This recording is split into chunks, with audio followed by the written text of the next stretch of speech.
Yo, what up, everybody's designer Desmond. Earlier today, I posted this question in Mixtape Designers of America. See if anybody wanted me to record a tutorial on making a 2D logo into a 3D logo. So I wanted to do that for you guys. I got a few likes on it, 9, 10 of them or whatever. So here's a room I found. I thought maybe I'd put the logo in the room too, so in case people want to put text or whatever 3D into their album covers, it'll be like a 2-for-1. Here's the Beats logo. I downloaded it and the room already, and I got it in this folder called Tut. So yeah, this should be fun. I'm gonna try to make this tutorial like super fast, so I'm not gonna do a whole lot of explaining. That's how I work. I just work really fast and get things done. I try to take attention to detail, but I keep it moving, if you will. So if you have really complex logo, you're gonna have to trace this stuff with the pen, but do a better job than this, because you're gonna need the shape data. Make an outline so you can see what this even looks like when you're working. Yeah. Oh, and I apologize if I get off track. I'm always getting off track whenever I have to explain things, because I want people to know exactly everything that could go wrong or whatever. But to make this quick, I'm not going to do that. We're just going to fly. Here we go. Just click black and white logo. We don't need the color data. We just need the shape data. Go ahead and hit expand. Check, see if you got lines. Yes, you got lines. I press Control Y. You'll have to do Command Y if you're on a Mac. Look in here, see what we got. Got an extra layer that's like a square around it. We don't want that. Yeah, we're gonna hit save on this and call it what? Spline data. And the secret to getting these into Cinema 4D is that you have to save it as a legacy file. I can't read a CS6 file, so Adobe Illustrator 8 will do fine. Let me go ahead and open up Cinema 4D. Just got a new version. Yeah. Oh, that's a shortcut to my old version, so I guess we'll be working in my old version. Open Spline data. Looks good. Oh wait, actually it's kind of big and off to the side, so I'm just gonna bring it to the center of the world first of all, and then secondly I'm gonna scale this guy down to like the size of regular things, like a cube, if you bring it into the action. So I'm gonna take this guy, extrude him, hit hierarchical extrude so that all the splines inside the extrude will work. It's not a Beats logo if it's not red, so let's go ahead and make that bad boy red. Oh, it's killing me not to be able to explain everything that I'm doing here in detail. Add a little bit of reflection. Drop that guy on there. Now our background image. So in our environment section here, we have background tag, and we could drag things into it. And what we're going to drag into it is our picture of our background. So drag that in there. Looks a little bit warped. Got to go into our render settings. Like, see this?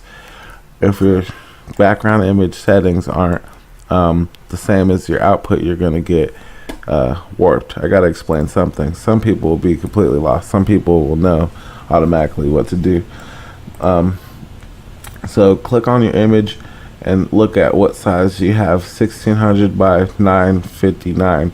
So let's go 1600 959. Oops, jeez, I'm so tired. It's late. It's 2:50. It's almost 3 a.m. and actually the time went forward last week, so it's an hour later than that. That's how much I love you mixtape designers. 9:59, right? Yeah, that looks right. I don't trust myself right now. 9:59, yeah. Okay, good. So now that we have this Beats logo, we're gonna make a camera, and we're gonna take this camera and we're gonna line it up to make it look like the logo is sitting on the floor. Don't move the logo around, move the camera around, because if you want to add something else to the scene, you want it to add in the right place, and you don't want to have to move that to the floor as well. I hope that makes sense.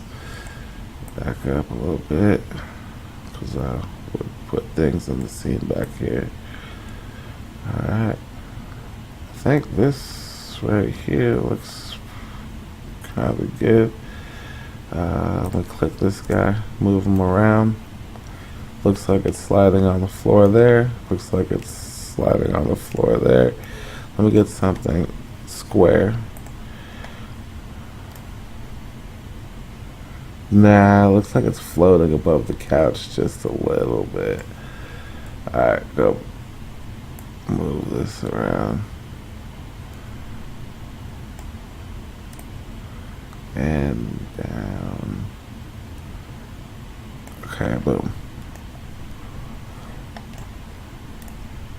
Alright, I can dig that. Alright. So now you can move your object and not the camera in position that you want.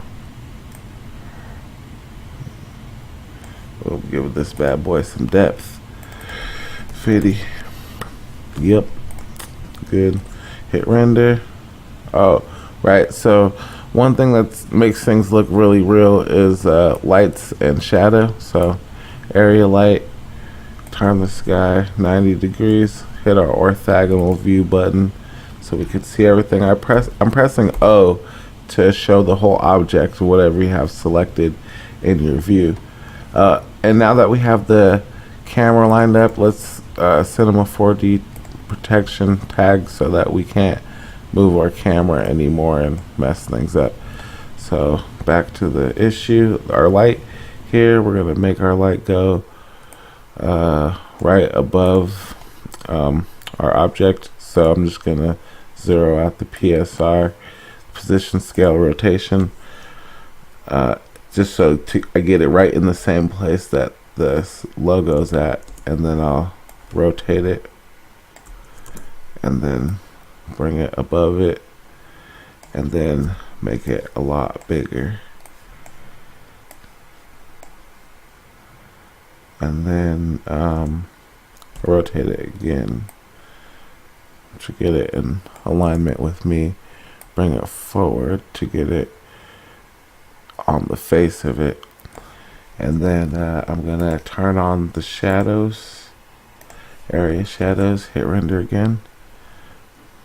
Okay, it's looking a little bit better. Turn up the brightness a little bit, hit render again. Okay, now let me add a floor so that it has something to reflect on and add shadows to on the floor.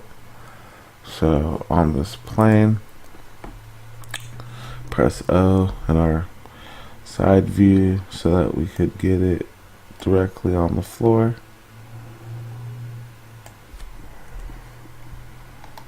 You could see we're slicing through it a little bit. That looks about perfect. Let's bring it over, scale it up.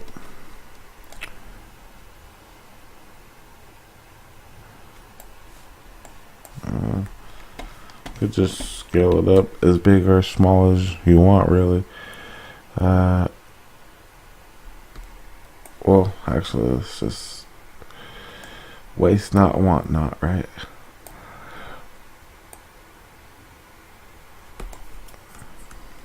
Let's try again. Okay, cool. So we're getting a cool, like, nice little shadow down here. Now what we need to do is make the floor first, it has nothing to reflect, so it sees. Oh, I can't explain all this stuff. It's gonna be so long. So we need, you know what the problem is. You could just see it and be like, "There's a problem." Turn this to frontal projection. Hit render. That fixes one problem. Our next problem is that it's just getting shadows and stuff from the light, but we want it just to blend in with the background. So right click, compositing, Cinema 4D compositing, tag, composite to background, render.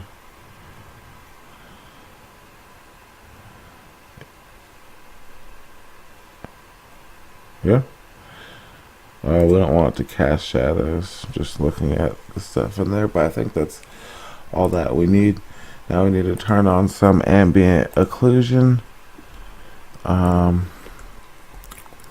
What else are we missing? It's not really getting good specular, so we turn on this fillet cap. Radius, probably not 5 centimeters. But I want to give it something to work with, right? Maybe 3 something. Hit render one more time. See what that looks like. Oh yeah, gives it nice light reflection. Let's add some contrast to our ambient occlusion property. Hit render one more time, and yeah. Actually, let's lean it back.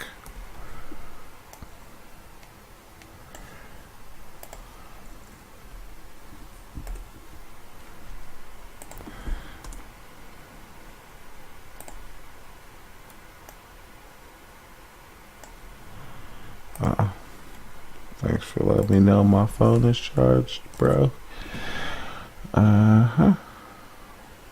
And so voila, that. Oh yeah, and the reason why since we moved the camera around and not the object around, we could just add things into the scene and basically get them. Well, you have to bring it to the floor. Basically, get them to be in the scene too for free. You can make a lot of cool stuff like that. Oh. And to make it more realistic, why don't we add reflections on the floor? Because the bookshelf you could see on the floor, but you can't see the beats thing.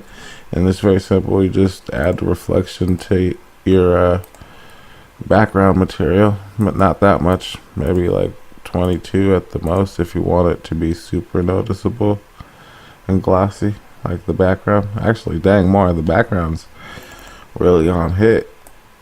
That thing is cracking back there. Yeah, it's almost that dramatic. It's a little blur. It's more blurry than that right there. It's looking like perfectly. No.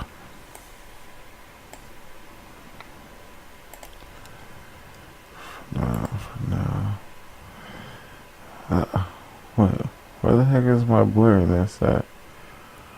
Specular roughness.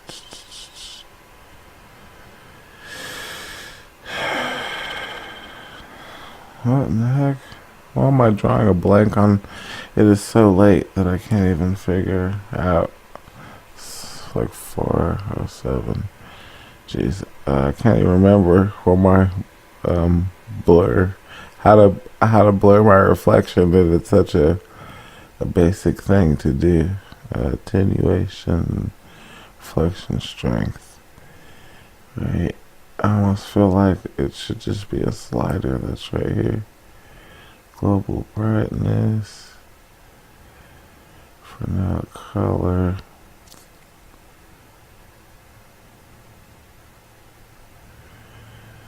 Huh. Yeah, I'm really tired. Okay. That's the end of the tutorial because I can't even get my thoughts together anymore. So, yeah. Hopefully I helped you guys out with this.